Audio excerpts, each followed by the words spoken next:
પંચમહાલના બોરિયા ગામમાં રીંછ દેખાયાનું સામે આવ્યું। રીંછની હિલચાલનો એક વિડીયો સામે આવ્યો છે। ઘોઘંબા તાલુકાના બોરિયા ગામની આ ઘટના છે। છેલ્લા કેટલાક દિવસથી ગામમાં રીંછ ફરી રહ્યું હોય તેવું સ્થાનિકોનું કહેવું છે। રીંછના આટાફેરાને કારણે ગામ લોકોમાં પણ અત્યારે ભયનો માહોલ છે। રાત્રિ દરમિયાન ખેતરે જતા ખેડૂતોને ખાસ ચેતવણી અપાઈ છે। રીંછને પાંજરે પૂરવા માટે ગામ લોકો દ્વારા માંગણી કરવામાં આવી છે। અમારા સંવાદદાતા નિકુંજ પટેલ વધુ જાણકારી આપી રહ્યા છે। નિકુંજ, શું સ્થિતિ છે ત્યારે? રીંછના કારણે લોકો ભયભીત છે, શું કાર્યવાહી આગળ વધી છે પકડવાને લઈને?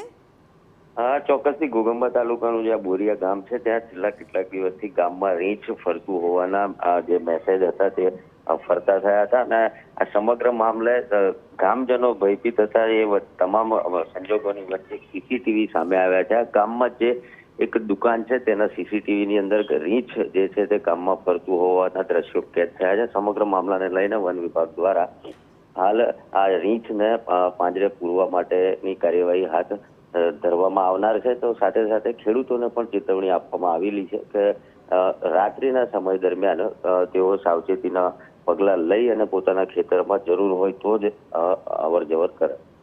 બિલકુલ નિકુંજ, આભાર આ જાણકારી બદલ। તો વન વિભાગ અત્યારે એક્શન મોડમાં છે, સાથે સાથે લોકોને પણ સાવચેતી રાખવા માટે અપીલ કરાય છે, ખાસ કરીને ખેડૂતોને।